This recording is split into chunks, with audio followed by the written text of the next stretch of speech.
In the Gospel of Luke, Jesus declares, "To what then shall I liken the men of this generation? And what are they like? They're like children sitting in the marketplace and calling to one another, saying, 'We played the flute for you, and you did not dance. We mourned to you, and you did not weep.'" Jesus is specifically targeting the people who had no use for either his own ministry or the ministry of his predecessor and announcer, John the Baptist. Both Jesus and John had tremendous ministries leading to a sort of revival in Israel. Thousands came to hear them preach, and great multitudes repented and indicated their willingness to change and follow God's ways by being baptized in water.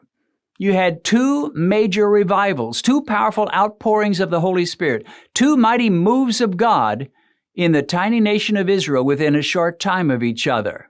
Some people liked John better, some liked Jesus better, and some folks didn't care for either one of them. They had no use for John or Jesus.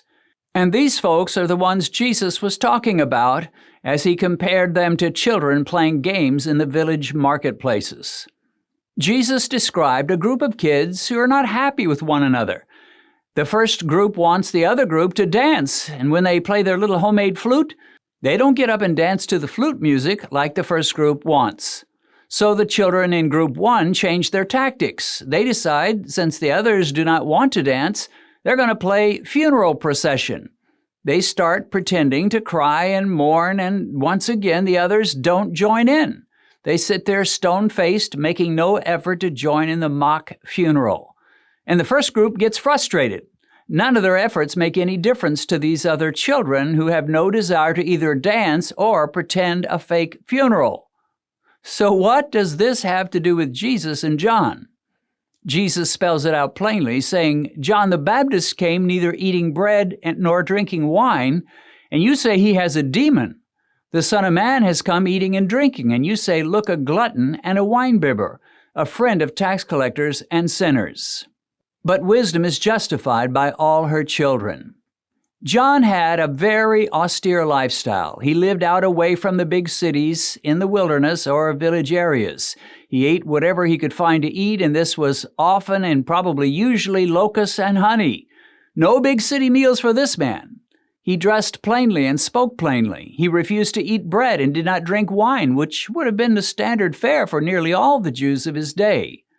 To sum John up, he was a little odd in his personal habits and lifestyle. Jesus declared that John's idiosyncrasies had led many people to say he has a demon. And they assumed that all who followed John and loved him must be gullible simpletons who had no spiritual discernment. And yet history shows us that they could not have been more wrong.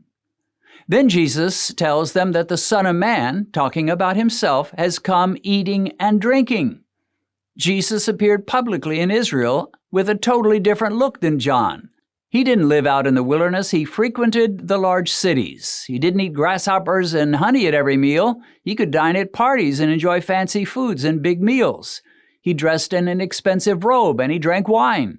And yet these same people who had such a problem with John's austerity had equal problems with Jesus' freedom to eat and drink. And they said of Jesus, "Look, a glutton and a winebibber, a friend of tax collectors and sinners." John had come, God had poured out his Holy Spirit, multitudes were revived and transformed, and these people could do nothing but complain. He's too tough, he's too preachy, he's too weird. Then Jesus followed hard on John's heels, and God poured out his Spirit once again, and greater numbers still found grace and were transformed. And yet these same people who had such trouble with John's ministry and movement had equal problems with Jesus' ministry. Oh, he drinks too much wine, he eats with tax collectors, his clothes are too fancy. So Jesus is essentially saying to these folks, you're just not satisfied with anything God does. These grumpy, dissatisfied people miss the two greatest movements of God in the history of the earth. God was creating two consecutive spiritual hurricanes right under their noses, and all they could do was complain about John's austerity and the fact that Jesus drank wine and went to parties with sinners. In the book of Acts, Stephen told his accusers who would soon stone him, "You always resist the Holy Spirit." And this perfectly describes these people. When God pours out His Spirit upon His people from generation to generation, and He does, it will never be exactly the same or even close to the same.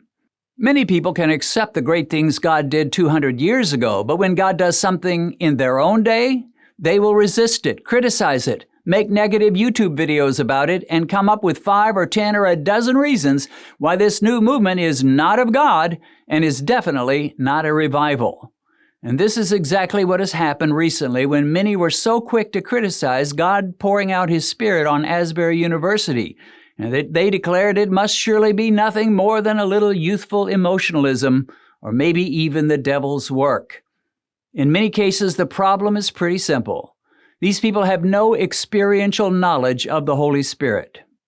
The devil does not like the Holy Spirit. He doesn't like outpourings of the Holy Spirit. If everybody will just behave themselves and sit down and be satisfied with some dull, dry sermon at church and then go home and mind their own business, well, the devil will be happy. He can live with that. But when God starts to move and people are in tears and services extend day and night for weeks and the world sits up and takes notice, well, he's not a happy devil. Sadly, sometimes people, even Christians, can catch the spirit of the devil and they will resist the work of the Holy Spirit, even to the extent that they attribute the work of God as being of the devil, or simply runaway emotionalism. This happens so frequently and in every movement of God that it is to be expected. These critics may have read about how God poured out His Spirit through the ministry of Charles Spurgeon in London in the 1800s, and they're okay with that. But this new outpouring, no, that could not possibly be of God. Give us another Spurgeon. Give us another revival, just like the Spurgeon days. But my friends, Charles Spurgeon has been dead for 150 years. Don't be looking for another Spurgeon. But the Holy Spirit is still alive and active in the earth, and just because He's doing some new thing that doesn't look much like what He did in Spurgeon's day, this does not automatically make it invalid or spurious. It just makes it different.